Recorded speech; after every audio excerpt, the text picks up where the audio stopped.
The only way you can play any of them is on a home video system made by Atari. So you think you're a video game fan? Well, put a quarter up, Arcade Rat. It's the video game years, and this is 1977. 1977 was truly an interesting time to be a gamer. Probably. The trends, the culture, the toys, the flicks, the games. A truly remarkable year that gave us these burning questions. What was in the ball pit at Chuck E. Cheese? Just a petri dish of children's crap everywhere. Why was everything wood paneled? My ultimate video game room, it would be just like this. Wood paneling everywhere. The entire room would be made of wood. How could red dots be so realistic? A power sweep. He fights through for the tackle. You pass. He blitzes. Intercepts. This is real competition. Plus the spaceships that made arcades a hit. Pew, pew, pew, and a you know, who wouldn't want to play that? And a leather company makes good. Because you love video games. These are the video game years, and this is 1977.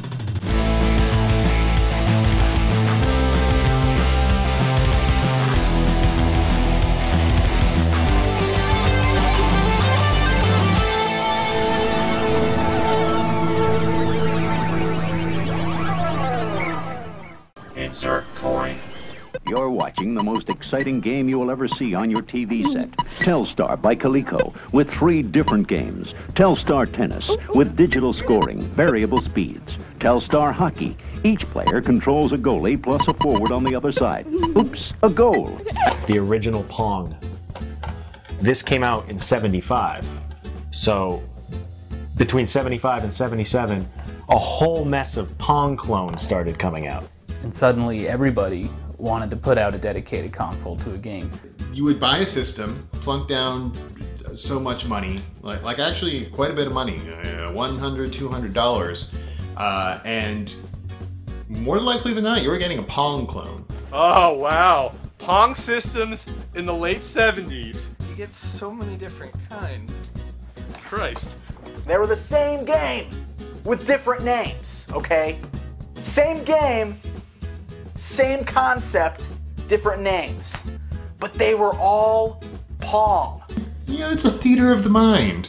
Some popular variations include hockey, handball, tennis, and my personal favorite, AP Debate Club, College Edition. Oh, that's a valid point. Well, allow me to retort. By this point, I think by 77, they're really squeezing blood from a stone with these Pong systems. And they, you know, there were the light gun games that were, weak. Yeah, hey kids, you want to get shot by a cop? And the controllers were usually attached to the system, so they didn't have standalone controllers. All of them, all these dedicated consoles had these, what the hell? Oh, this was revolutionary, my friends. This is a controller, guys. Oh, yeah. Now you kind of see why drugs were so prevalent, I think. I'm sticking by that. See, I feel like these Pong consoles were just as much like a fashion statement as they were a preference in game. Because you could get the hot orange, or you could go for something a little bit more subdued. A little more wood grain. A little bit of wood grain. Yes, because everything was wood grain back in the 70s. Because when you think high quality electronics, you think it must be made of wood. And you gotta love the wood grain on these things, man. All the consoles. I love the consoles of the 70s with the wood grain. It's so slick and so nice. To match their wood grain walls, their wood grain tables. Their wood colored television. Yes, because everybody wanted their house to look like a forest. You had, let's see, Odyssey was a big company. You had APF, had a lot, and Coleco had a ton of them. Coleco introduced a dedicated game console known as the Telstar. A game you play yourself. Telstar handball, tennis, hockey. All 3 at an exciting low price. For great family fun, hitch your TV to a Telstar by Coleco. Now, funny thing about Coleco, the actual name stands for Connecticut Leather Company. That's right, back in the 50s when Coleco started, they basically manufactured shoe leather, and then they went on to do like pool molding and plastics for swimming pools. Them getting into video games is really just a matter of natural progression. And later known for the Cabbage Patch Kids, little known fact. Yes. Atari, naturally, was pushing the pack, even with its dedicated consoles. It was coming up with, you know, alternatives to Pong, like honest-to-God alternatives. This was a cool one. Look at this camera. The Stunt Cycle by Atari. Rubber grips. This is all you did. You go faster or slower. Faster, slower. Very complex. No, that's not all What, you did. what? Look, you could be a stunt cyclist, or a drag racer, or you could do some motocross, or enduro, which I don't think is actually a thing, but I see that word on a lot of 70s, games. Yeah, kind of a depressing time. Player 1.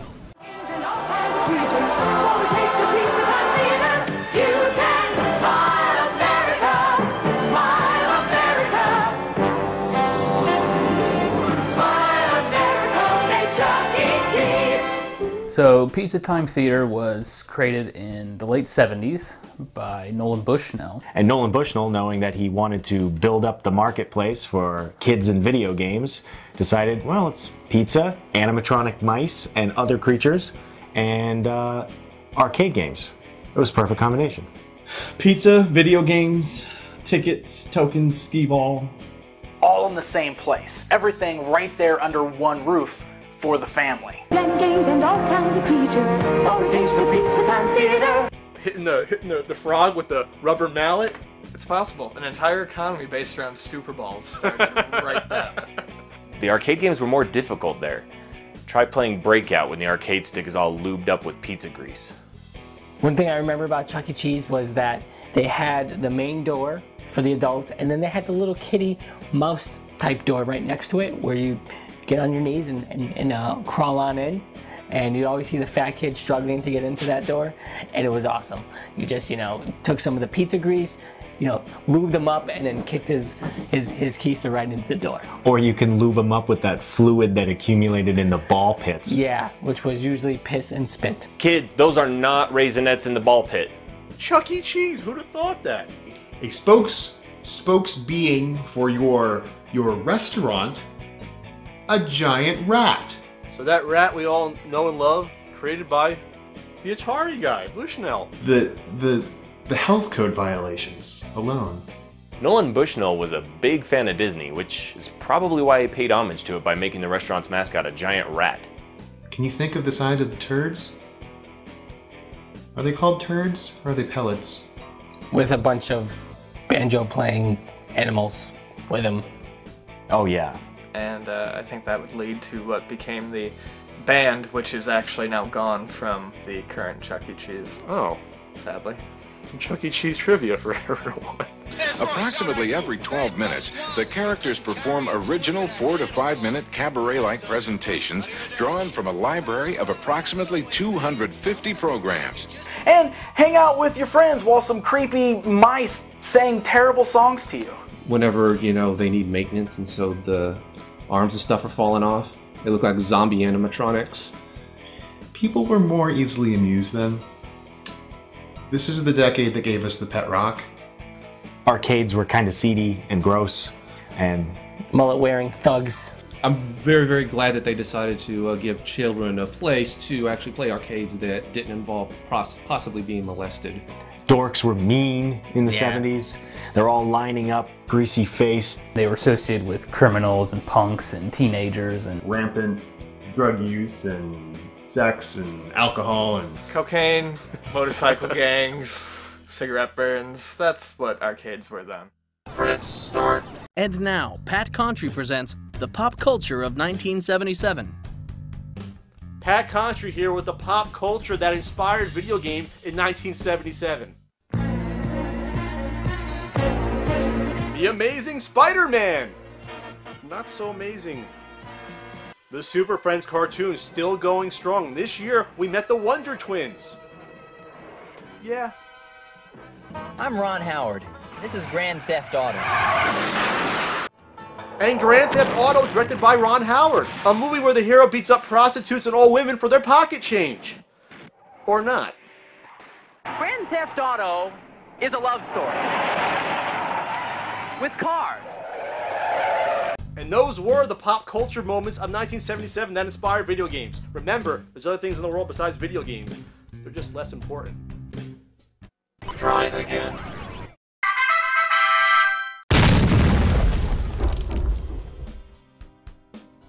Yeah, nobody remembers the RCA Studio 2. No. I wouldn't be surprised if this system didn't sell badly and get discontinued. So it's a collectible kind of, but not really, because nobody wants it. Still nobody wants it. Who has this thing? Oh yeah.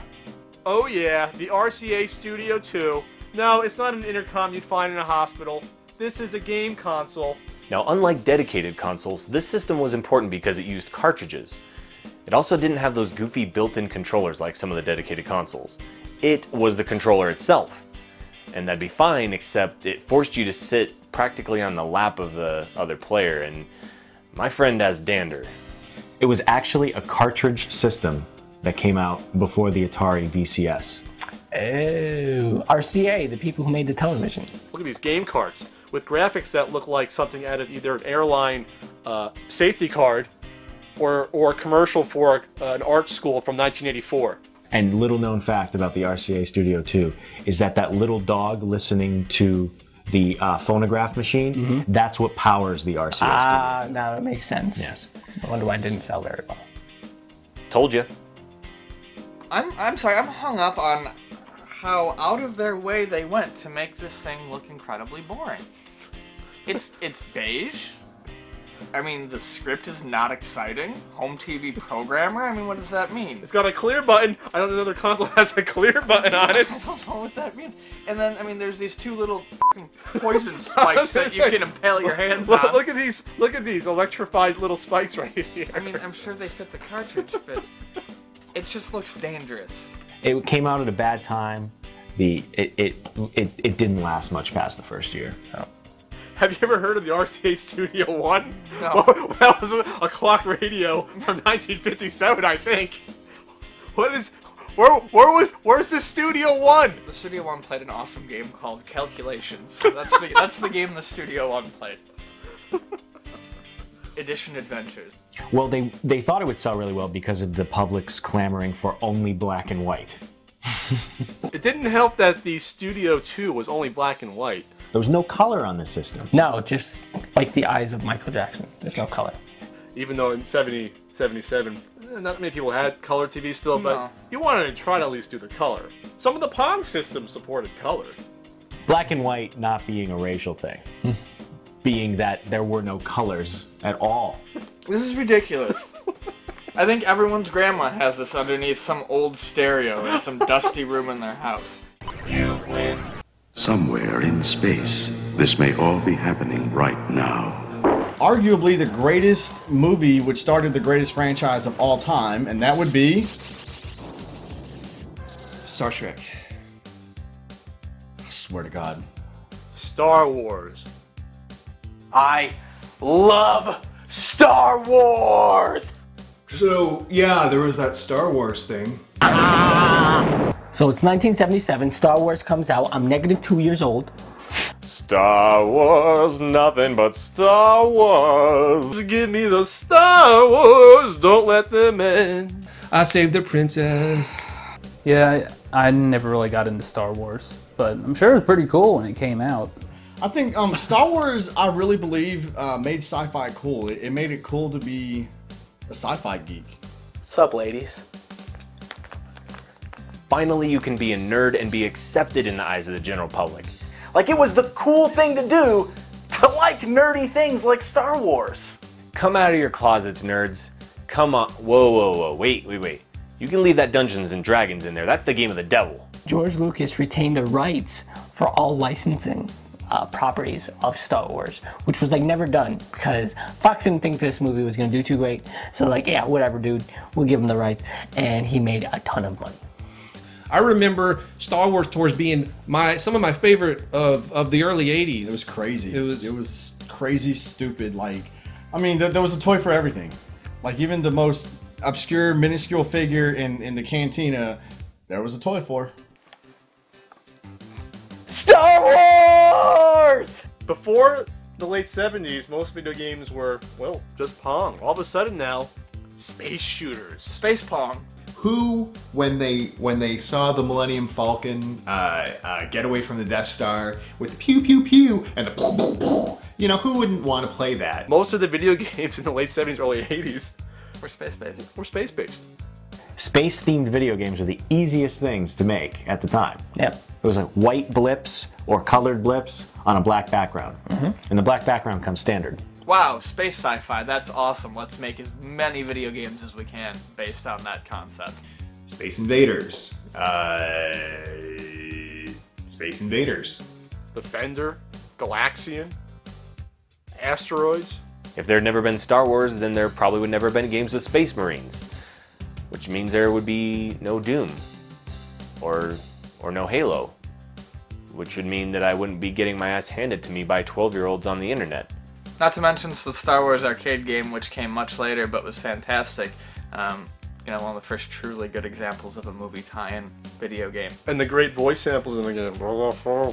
I mean, how many people on the planet say that they've influenced that many people on the planet? George Lucas, Adolf Hitler, Michael Irving. The list is short and sweet.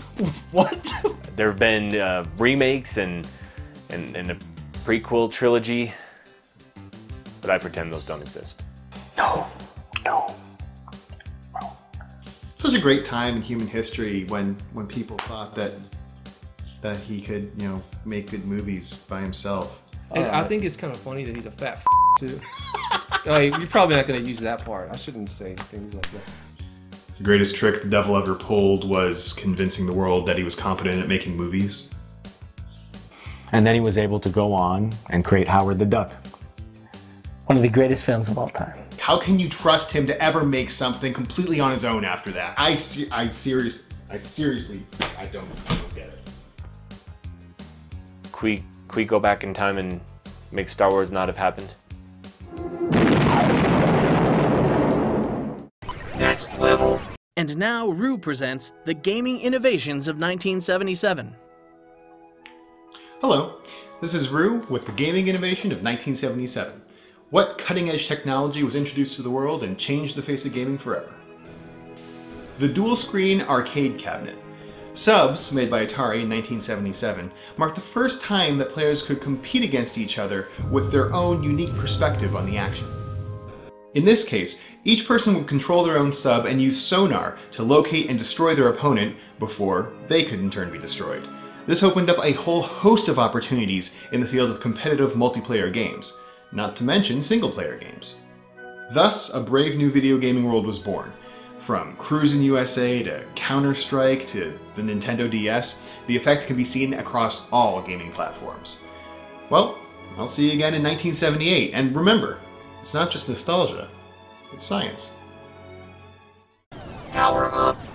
Only Atari makes the world's most popular home video games. The only Space Invaders.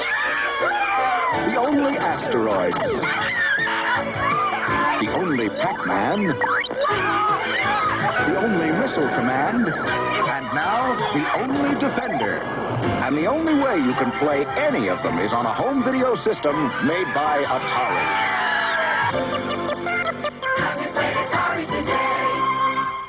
And of course, probably the biggest video game related event of 1977 would be the Atari. Hold it up. Atari VCS. The VCS, Video Computer System, later renamed the 2600. I didn't play the Atari 2600 too much. Animal! The beginning of the video game industry as we know it. We salute you, sir. It actually came packaged with a game, Combat. And unlike the other Pac-Man that came out a couple years later, Pac-Man, Combat is actually still really fun. And the fact that it still can keep your interest, you know, to this day, really speaks something about the creativity that went to a lot of the games back then. Atari. You know, this actually retailed around $200 at the time. That's a lot of money. At the time, that's a ton of money. Yeah. It's like, what, $400 now? I'm no scientist. Inflation adjusted, about $700. And yes, I looked that up. Sexy. It screams 70s. I'm gonna say it's a little too sexy. Too sexy? A little too sexy. The switches, color or black and white. A or B difficulty. Game select, game reset. And on this side, there's a switch to change it to HD. I mean, you might see me taking this little beauty out to dinner one day, and don't get jealous. weirding me out over here. A little licking. Why would you take mine out? Dude, you actually just licked my freaking Atari. Save on the Atari video game and get hours of fun for the whole family. Atari comes complete with the exciting combat cartridge. I quit soccer to play Atari.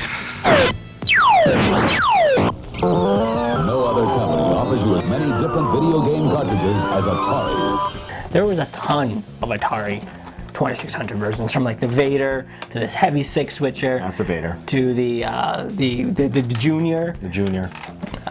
Way too many. This was the system to coin the term joystick, which was good because before that point they were called enjoyment input devices. Yeah, Atari came up with this idea, this little thing, joystick. Brilliant. They made the term joystick a household name. The controller was just really cool. It was genius. It was joystick and a button. That's it. You had all sorts of crazy contraptions controlling games. There wasn't really much of a standard. You had all manner of knobs and buttons and cell phone looking things. I still don't get. Hello? But this thing, anyone can pick this up. And frankly, I hate them because they were the first time controllers were biased against a lefty. They were designed to be held in the right hand with the action button here.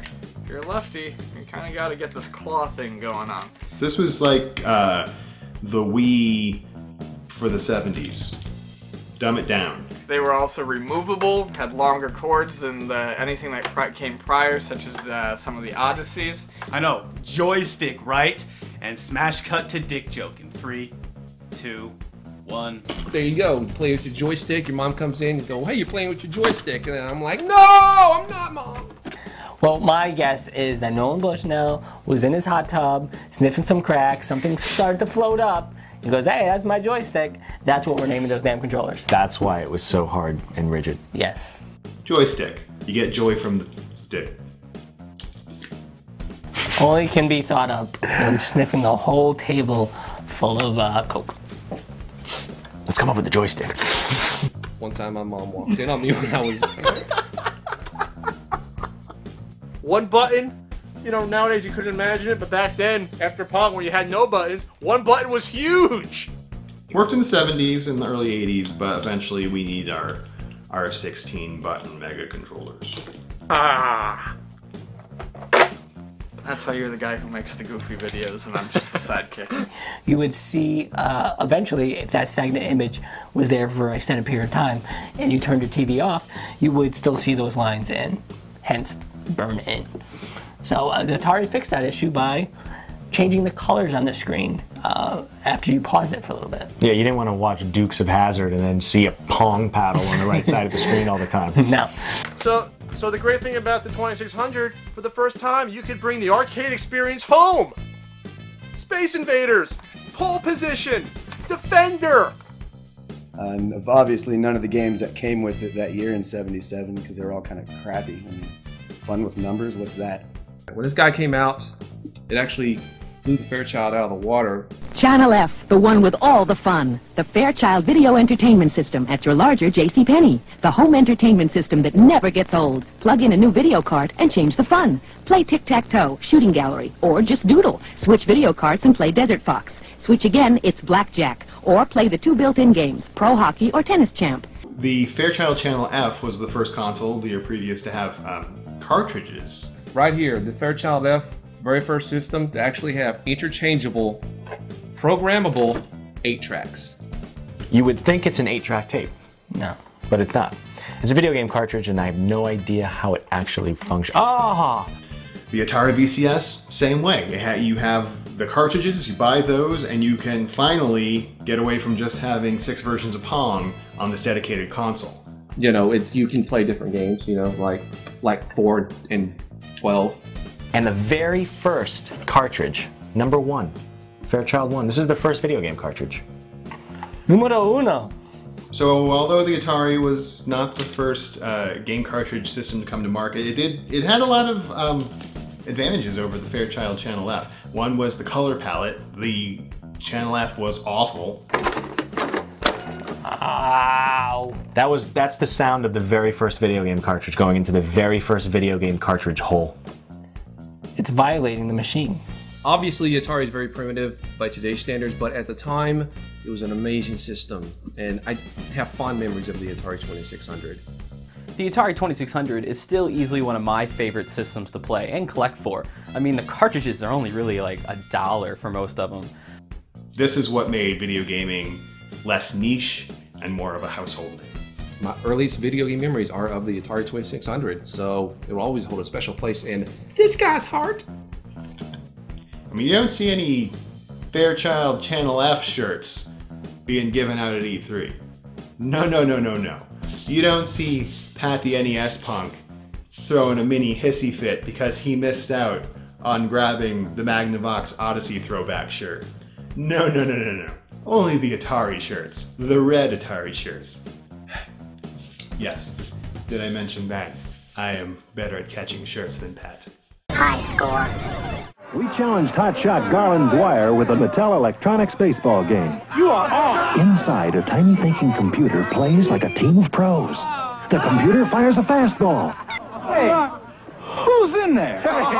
Electronic baseball, one of 9 sports games from the #1 name, Mattel Electronics. At this time, integrated chips became cheaper and more abundant, so new companies joined into the electronic gaming craze, like Milton Bradley and Mattel. It was the integrated chip. That helped spur things up. It's an integrated chip. When electronics first started, computers and so forth, you had these big bulky vacuum tubes. You know, and then eventually you moved on to transistors, which were also great. But the integrated circuit was very important. It was developed in the 50s, right? But by the time the 70s came along, it was actually getting cheap enough to stick in whatever the hell you wanted. Calculators and watches and video games. Mattel used to just make toys, Milton Bradley made board games, and now they're making tiny electronic LED games, or LCD games, that everyone loved. Everyone loved then, but if you were playing them now, you'd probably hate them. Oh, oh God, yeah. So, I mean, you had your video game companies, your electronics companies, kind of the bigger electronics going into home video game consoles like Fairchild and Magnavox and et cetera, et cetera. But you had the toy companies that felt they could handle the handheld market. So you had Mattel come out with these little LED games. So what we have here are the Mattel standalone games. Soccer, auto race to start. Now, Mattel dipping their toe in the video game waters was important because of course it would eventually lead to the NES smash hit Barbie in 1991. And the big one in 77, football. Come on, Red Dot, score a goal. What am I doing? Football, baseball, lots of games like that. They were simple, but you know what? They were fun and became very popular because of it. And basically what it was just a little red dot going across the screen, and I mean, it's kind of primitive, but it's pretty cool at the time. These are more complicated than a lot of the Pong clones that were being sold to people's homes. I mean, they had multiple blips on the screen, some AI. I hated sports when I was a kid, but my jockey uncle had football, and it was still awesome because you know what it is? It's Mattel's LED Avoidance is basically the name of the game. You really had to be really creative to see the players on the field. It certainly was no Madden. The first electronic football games like these were for only one player. And run. But something was missing. Can I play? Wait your turn. A power sweep. He fights through for the tackle. You pass. He blitzes. Intercepts. This is real competition. Huh? Is it Game Boy yet? Bah. And that case design is the exact same as the one for basketball and largely the same as the one for hockey. Like the Pong consoles, the problems with these is you do eventually run out of things you can do with LEDs and buttons. Like, oh, electronic football. Red dots moving on a grid. I'm done. I mean, I remember people that really didn't give a crap about games but had at least one of these lying around the house. And part of the allure is that they're portable, so you could play them on the go. See, I'm up 4-2 here in this game. I can't even tell when I scored a goal. Well, it's all about the brightness of the different LEDs. You really have to be able to tell which one is your man. Still a handheld, right? Still a handheld. And kind of fit in a pocket if you had a really big pocket. These largely paved the way for the Tiger handhelds of the 80s and 90s, of the Coleco mini arcades, and were probably a big inspiration in the creation of the Nintendo Game & Watches. These were your first portable handheld systems. Paved the way for, you know, Game Boy, Game Gear, the Lynx, DS. I mean, the list could literally go on. I think I just got a red card. Is it Game Boy yet? Yeah. Try again. And now Pixel Dan presents the toys of 1977. Hey, I'm Pixel Dan, and these are the other toys of 1977. It's Pulsar, the ultimate man of adventure.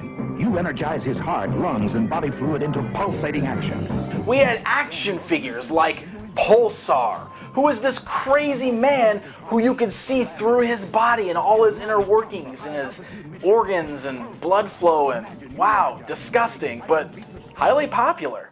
This is a slime monster. The slime runs out of his mouth. The introduction of slime. This became a staple in the world of action figures, and 1977 gave us our first taste. The winner gets the monster. The loser has to clean up. Oh, yuck! Star Wars figures. R2-D2. Chewbacca, Luke, and Princess Leia. They're the Star Wars early bird set of figures. These action figures are not yet available. Well, Kenner was set to release their brand new line of Star Wars action figures that same year in 1977. But the problem was they did not have the toys ready in time to hit Christmas that year. So what did they do? Well, something kind of ingenious.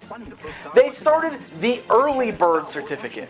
Basically what that meant was parents who were out Christmas shopping could buy an empty box. Yes, an empty box that had the Star Wars logo on it with this little piece of paper inside that said, "We promise to send you the first 4 figures after Christmas when they're ready to ship." And you know what?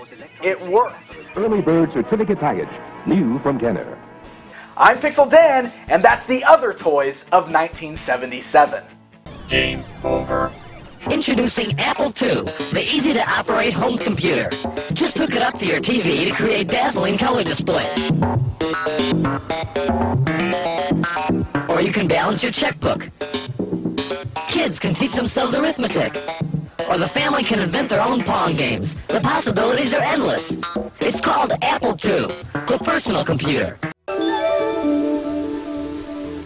The Apple II was released at the West Coast Computer Fair in 1977 by Atari alumni Steve Wozniak and Steve Jobs. When he was getting ready to release the Apple II, he actually went to Nolan Bushnell and asked for funding if they would back his company to bring out this computer, and Atari and Nolan Bushnell said no. Probably not a good decision looking back now. These things were everywhere, and they were great. They were the workhorses of the, educational computer industry for all of the 80s and honestly a good chunk of the 90s. This was an important moment, not only for video games and PCs, but for education as well. The Apple II, obviously, I thought was a great product. I remember growing up in school and playing a lot of it. Between elementary school and middle school, which is kind of like a long span. You think 8 years, the same damn computer at the schools. And that computer was there before and after that, yes. too. Yes. But of all these influences, few are more positive than the Apple II, the computer that's used by more schools than any other. It's one influence parents even encourage at home. Mom, going to practice. Mom? But we warn you, like many things a kid can pick up in school, it can be contagious. Back in my day, we didn't use computers. We used rocks and wood. Mm-hmm. That's how we did our computing. Pretty much. Steve Wozniak's pretty much a genius, I think. Wozniak? Yeah. Steve Jobs, thank you guys. Thank you, Steve Jobs, for inventing the Apple II. Wow. Rest in peace, Steve Jobs. I still think computers are a fad, though. Apple becomes a huge success, revolutionizes music players and computers and all that good stuff. Atari ends up publishing Dragon Ball Z fighting games.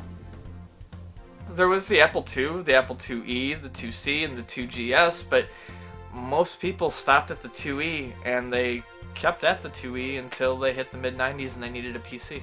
Have you ever seen the original Apple logo? It's ugly.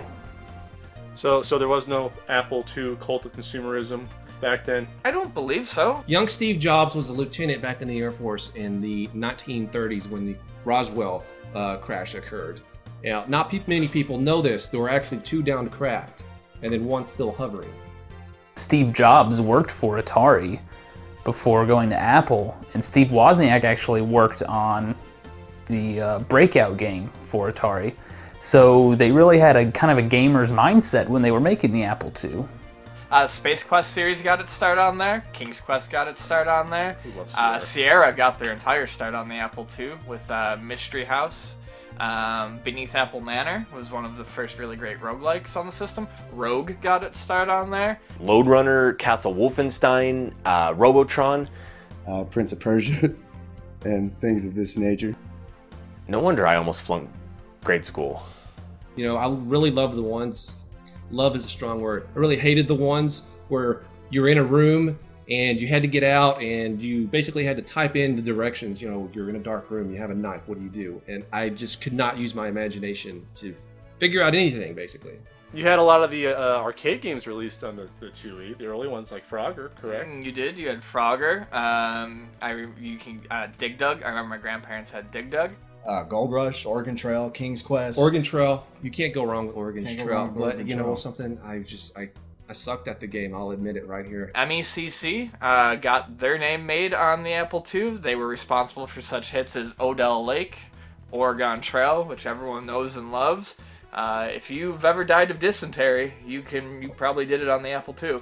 And it was fun learning about dysentery and drowning in rivers in the 3rd grade. Can you imagine a generation of students completely unaware of the dangers of dysentery? And all I would play was Oregon Trail and the damn thing. I never played another game on the Apple II except There were Oregon Trail. there were over 800 games for that system, and yes, I only played Oregon Trail. If you had an Apple II, the likelihood of you having legit copies of software just sitting in your bin was slim to none. I think there's a very good possibility that it is true. In fact, I know it's true. It's true. My grandparents unknowingly were huge criminals in the 80s because they just had pirated software everywhere. So Apple, thank you for software piracy. And that, in a nutshell, is why we protest Wall Street. What are you babbling about? Continue. Electronics is changing so rapidly. And with each change in electronics, it brings something new. So this is not a passing fad. What is a fad is the kind of games that people like to play. The first video game Crash was not 1983/84. Nope. It was 1977. Wow. Yes. Tell me more, John. Well, The Crash of 77 doesn't really get the props it deserves for almost taking down the video game industry. You still hear the crying in the streets. The problem with 83 was that you had just a giant glut of really crappy games on the market, whereas in 77, you had a glut of pretty crappy consoles. So the holiday season, end of 77, what are you gonna buy your kids? You got the Studio 2.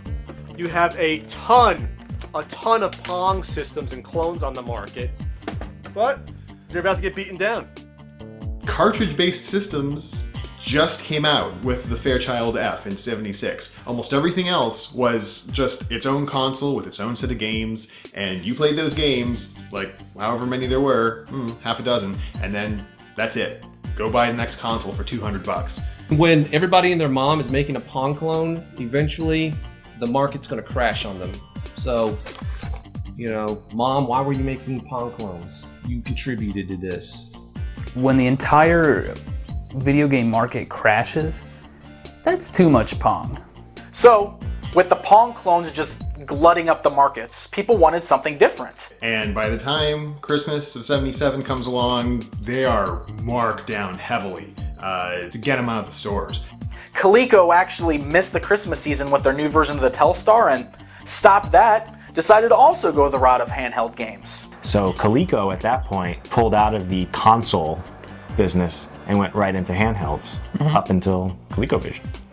What you have is really a lot of these more dedicated single handheld systems. I don't think people are ready to buy into consoles yet. And you also got to think, parents are buying these for kids. Color TVs are a fairly new luxury. They don't really want to share the TV. So with the rise of the handheld games, the market started to crash a little bit. Okay, in 76 you had Coleco, you had Atari, you had Magnavox, APF, Sears, Walmart, Microsoft, Google. Okay, I think I'm wrong on a few of those, but you get the point. Too many freaking systems. Soon after the video game crash in 77, the marketplace started to clear out.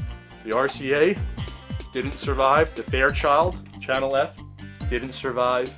There was one Fairchild Channel F, and then another one. And you can see why people would want to get the cheaper, more portable, and probably a little bit more innovative by that point game than pay the same damn thing over and over from 10 different companies. The video game crash of 77 pretty much left the marketplace with just handheld electronic games and the new Atari VCS. The Atari 2600 didn't make money in its first few years out. The Atari 2600, still fairly new, and unfortunately there wasn't a lot of arcade games out yet that can be featured on the system, so it didn't really catch on yet. And at the end of the day, it was Atari that actually came out.